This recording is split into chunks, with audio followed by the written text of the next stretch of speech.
The Desire of Ages, Chapter 74, Gethsemane. In company with his disciples, the Saviour slowly made his way to the Garden of Gethsemane. The Passover moon, broad and full, shone from a cloudless sky. The city of pilgrims' tents was hushed into silence.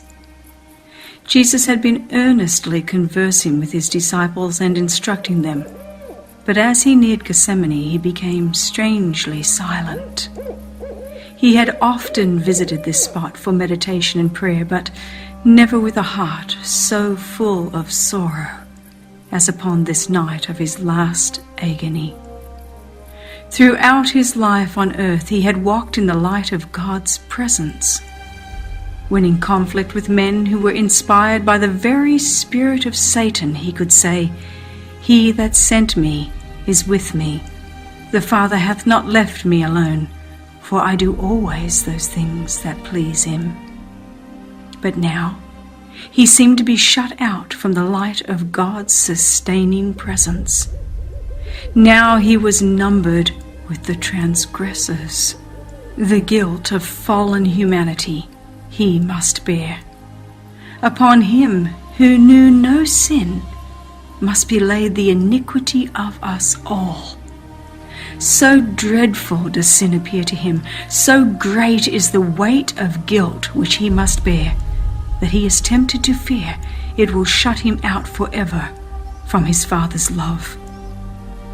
Feeling how terrible is the wrath of God against transgression, he exclaims, "My soul is exceeding sorrowful, even unto death."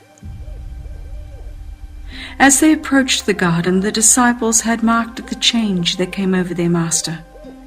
Never before had they seen him so utterly sad and silent. As he proceeded, this strange sadness deepened, yet they dared not question him as to the cause. His form swayed as if he were about to fall. Upon reaching the garden, the disciples looked anxiously for his usual place of retirement, that their master might rest. Every step that he now took was with labored effort. He groaned aloud, as if suffering under the pressure of a terrible burden.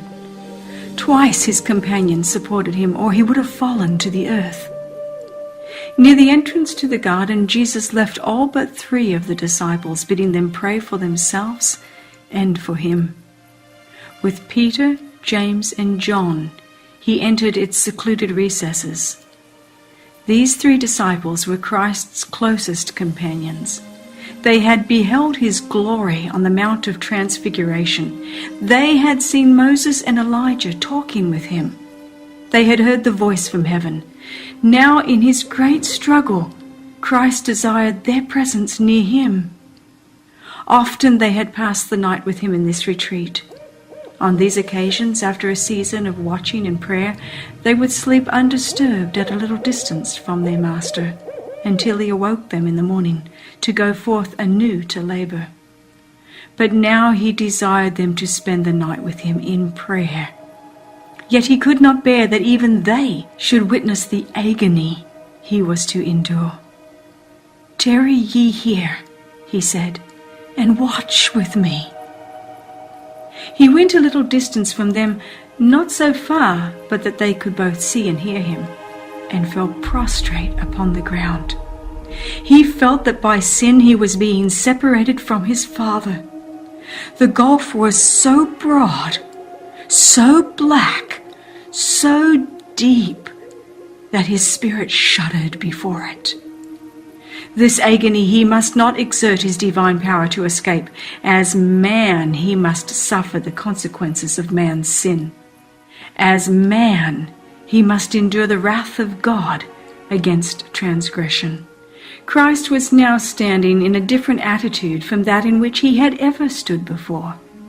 His suffering can best be described in the words of the prophet, "Awake, O sword, against my shepherd, and against the man that is my fellow, saith the Lord of hosts." As the substitute and surety for sinful man, Christ was suffering under divine justice. He saw what justice meant. Hitherto he had been an intercessor for others. Now he longed to have an intercessor for himself. As Christ felt his unity with the Father broken up, he feared that in his human nature he would be unable to endure the coming conflict with the powers of darkness. In the wilderness of temptation, the destiny of the human race had been at stake. Christ was then conqueror. Now the tempter had come for the last fearful struggle. For this he had been preparing during the 3 years of Christ's ministry. Everything was at stake with him. If he failed here, his hope of mastery was lost. The kingdoms of the world would finally become Christ's. He himself would be overthrown and cast out. But if Christ could be overcome, the earth would become Satan's kingdom, and the human race would be forever in his power. With the issues of the conflict before him, Christ's soul was filled with dread of separation from God. Satan told him that if he became the surety for a sinful world, the separation would be eternal. He would be identified with Satan's kingdom and would never more be one with God. And what was to be gained by this sacrifice? How hopeless appeared the guilt and ingratitude of men. In its hardest features, Satan pressed the situation upon the Redeemer. The people who claim to be above all others in temporal and spiritual advantages have rejected you. They are seeking to destroy you, the foundation, the center, and seal of the promises made to them as a peculiar people. One of your own disciples, who has listened to your instruction and has been among the foremost in church activities, will betray you. One of your most zealous followers will deny you. All will forsake you. Christ's whole being abhorred the thought that those whom he had undertaken to save, those whom he loved so much, should unite in the plots of Satan. This pierced his soul. The conflict was terrible. Its measure was the guilt of his nation, of his accusers and betrayer, the guilt of a world lying in wickedness. The sins of men weighed heavily upon Christ, and the sense of God's wrath against sin was crushing out his life. Behold him, contemplating the price to be paid for the human soul. In his agony, he clings to the cold ground as if to prevent himself from being drawn farther from God. The chilling dew of night falls upon his prostrate form, but he heeds it not.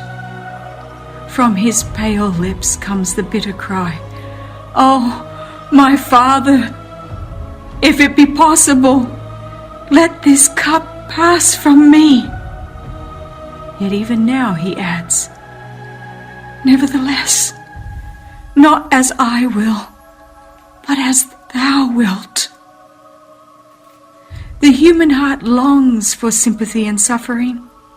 This longing Christ felt to the very depths of his being. In the supreme agony of his soul, he comes to his disciples with a yearning desire to hear some words of comfort from those whom he had so often blessed and comforted and shielded in sorrow and distress.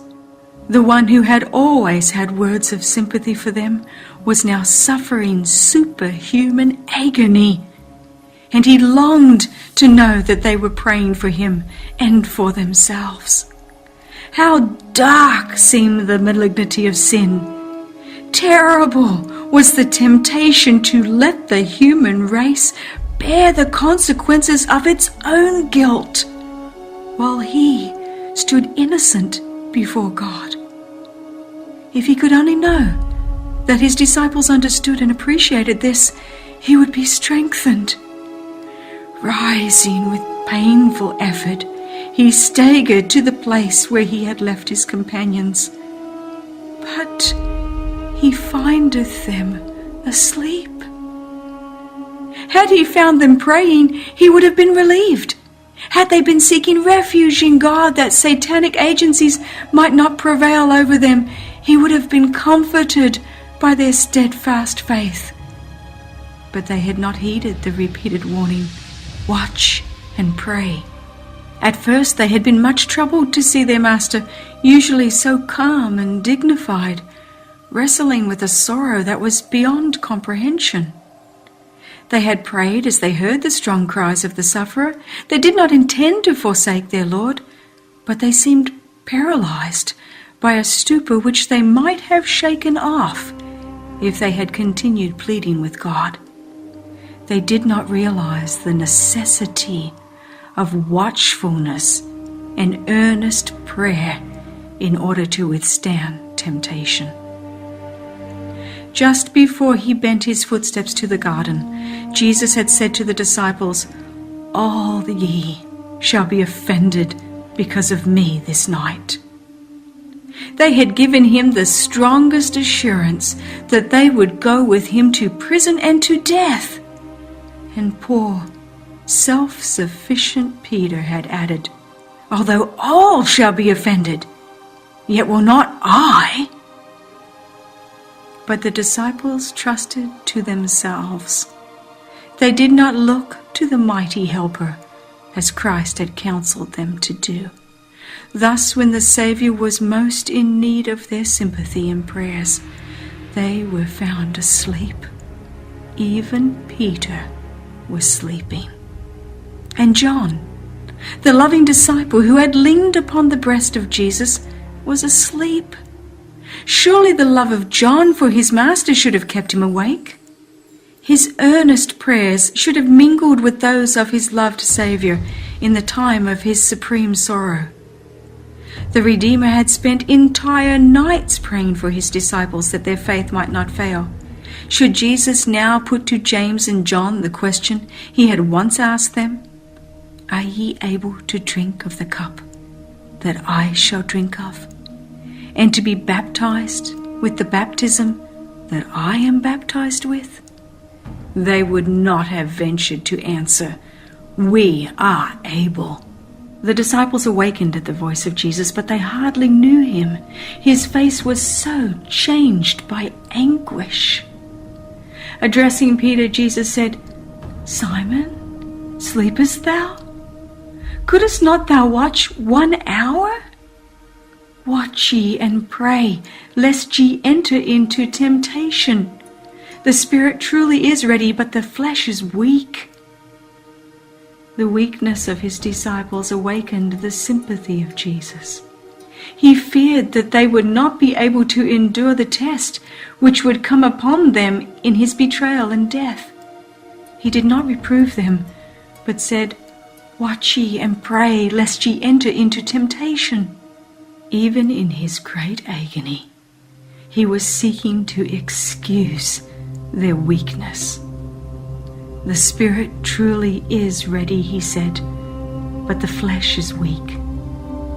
Again the Son of God was seized with superhuman agony, and fainting and exhausted, he staggered back to the place of his former struggle. His suffering was even greater than before. As the agony of soul came upon him, his sweat was as if it were great drops of blood falling down to the ground. The cypress and the palm trees were the silent witnesses of his anguish. From their leafy branches dropped heavy dew upon his stricken form, as if nature wept over its author, wrestling alone with the powers of darkness. A short time before, Jesus had stood like a mighty cedar, withstanding the storm of opposition that spent its fury upon him. Stubborn wills and hearts filled with malice and subtlety had striven in vain to confuse and overpower him. He stood forth in divine majesty as the Son of God. Now he was like a reed, beaten and bent by the angry storm.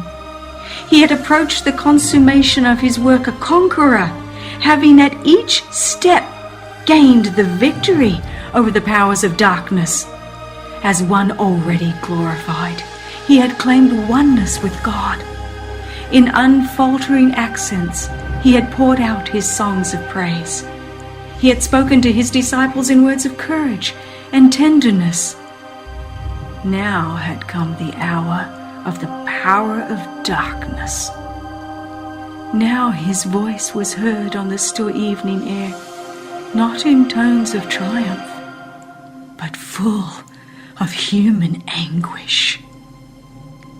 The words of the Saviour were borne to the ears of the drowsy disciples. "Oh, my Father, if this cup may not pass away from me, except I drink it, thy will be done." The first impulse of the disciples was to go to him, but he had bidden them tarry there, watching unto prayer. When Jesus came to them, he found them sleeping.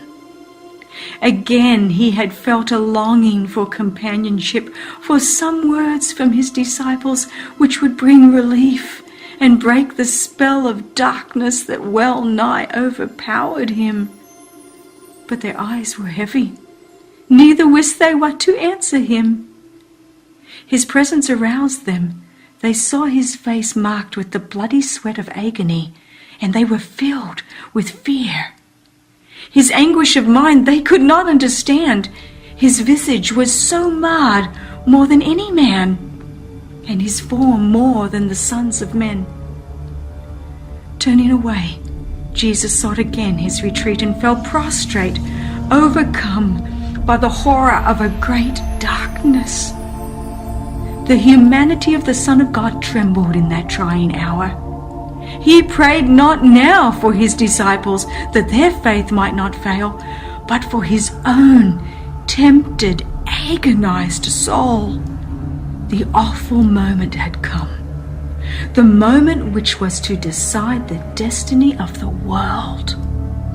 The fate of humanity trembled in the balance. Christ might even now refuse to drink the cup apportioned to guilty man. It was not yet too late. He might wipe the bloody sweat from his brow and leave man to perish in his iniquity. He might say, "Let the transgressor receive the penalty of his sin, and I will go back to my Father." Will the Son of God drink the bitter cup of humiliation and agony? Will the innocent suffer the consequences of the curse of sin to save the guilty? The words fall tremblingly from the pale lips of Jesus. "Oh, my Father, if this cup may not pass away from me, except I drink it, thy will be done." 3 times has he uttered that prayer. 3 times has humanity shrunk from the last crowning sacrifice. But now the history of the human race comes up before the world's Redeemer. He sees that the transgressors of the law, if left to themselves, must perish. He sees the helplessness of man. He sees the power of sin. The woes and lamentations of a doomed world rise before him. He beholds its impending fate, and his decision is made. He will save man at any cost to himself. He accepts his baptism of blood, that through him perishing millions may gain everlasting life. He has left the courts of heaven, where all is purity, happiness, and glory, to save the one lost sheep, the one world that has fallen by transgression, and he will not turn from his mission. He will become the propitiation of a race that has willed to sin. His prayer now breathes only submission. "If this cup may not pass away from me, except I drink it. Thy will be done." Having made the decision, he fell dying to the ground, from which he had partially risen.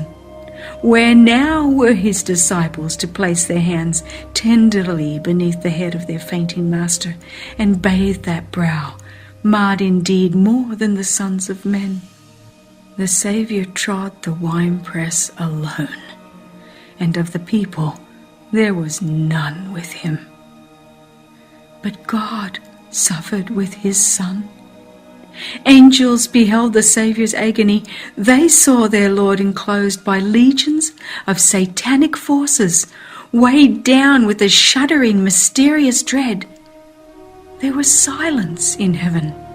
No harp was touched.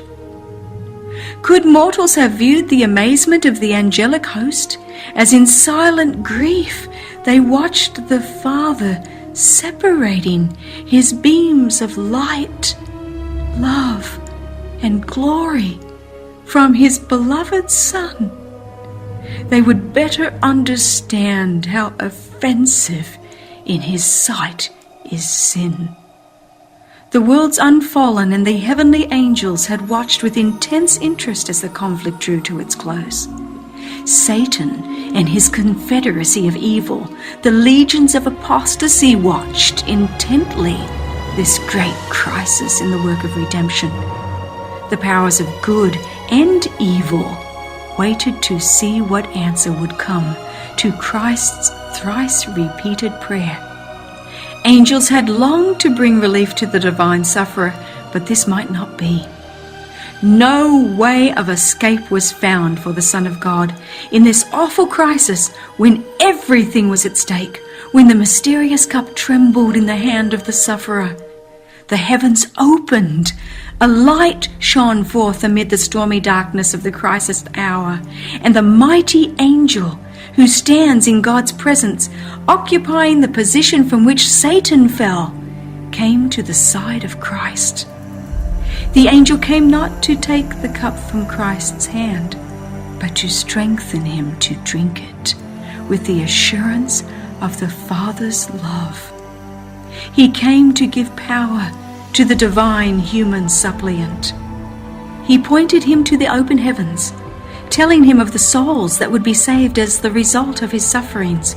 He assured him that his Father is greater and more powerful than Satan, that his death would result in the utter discomfiture of Satan, and that the kingdom of this world would be given to the saints of the Most High.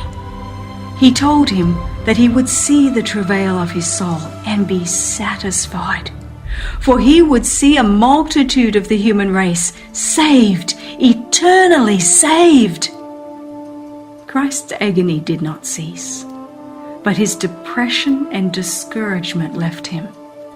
The storm had in no wise abated, but he who was its object was strengthened to meet its fury. He came forth calm and serene. A heavenly peace rested upon his blood-stained face. He had borne that which no human being could ever bear, for he had tasted the sufferings of death for every man. The sleeping disciples had been suddenly awakened by the light surrounding the Saviour. They saw the angel bending over their prostrate master. They saw him lift the Saviour's head upon his bosom and point toward heaven. They heard his voice like sweetest music, speaking words of comfort and hope. The disciples recalled the scene upon the Mount of Transfiguration. They remembered the glory that in the temple had encircled Jesus and the voice of God that spoke from the cloud. Now that same glory was again revealed, and they had no further fear for their master. He was under the care of God. A mighty angel had been sent to protect him.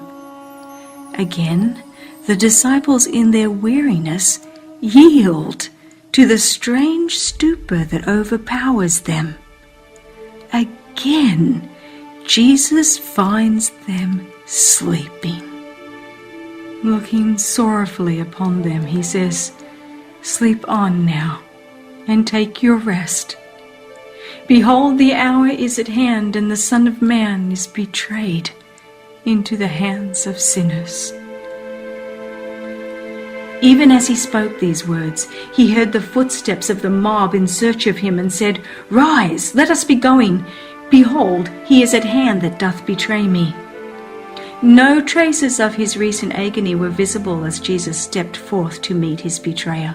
Standing in advance of his disciples, he said, "Whom seek ye?" They answered, "Jesus of Nazareth." Jesus replied, "I am he." As these words were spoken, the angel who had lately ministered to Jesus moved between him and the mob. A divine light illuminated the Saviour's face, and a dove-like form overshadowed him. In the presence of this divine glory, the murderous throng could not stand for a moment. They staggered back. Priests, elders, soldiers, and even Judas fell as dead men to the ground. The angel withdrew, and the light faded away. Jesus had opportunity to escape, but he remained calm and self-possessed. As one glorified, he stood in the midst of that hardened band, now prostrate and helpless at his feet. The disciples looked on, silent with wonder and awe. But quickly the scene changed. The mob started up. The Roman soldiers, the priest, and Judas gathered about Christ. They seemed ashamed of their weakness and fearful that he would yet escape. Again the question was asked by the Redeemer, "Whom seek ye?" They had had evidence that he who stood before them was the Son of God, but they would not be convinced. To the question, "Whom seek ye?" again they answered, "Jesus of Nazareth." The Saviour then said, "I have told you that I am he. If therefore ye seek me, let these go their way," pointing to the disciples. He knew how weak was their faith, and he sought to shield them from temptation and trial. For them he was ready to sacrifice himself. Judas the betrayer did not forget the part he was to act. When the mob entered the garden, he had led the way, closely followed by the high priest. To the pursuers of Jesus he had given a sign, saying, "Whomsoever I shall kiss, that same is he, hold him fast." Now he pretends to have no part with them. Coming close to Jesus, he takes his hand as a familiar friend with the words, "Hail, Master." He kisses him repeatedly and appears to weep as if in sympathy with him in his peril. Jesus said to him, "Friend, wherefore art thou come?" His voice trembled with sorrow as he added, "Judas, betrayest thou the Son of Man with a kiss?" This appeal should have aroused the conscience of the betrayer and touched his stubborn heart. But honor, fidelity, and human tenderness had forsaken him.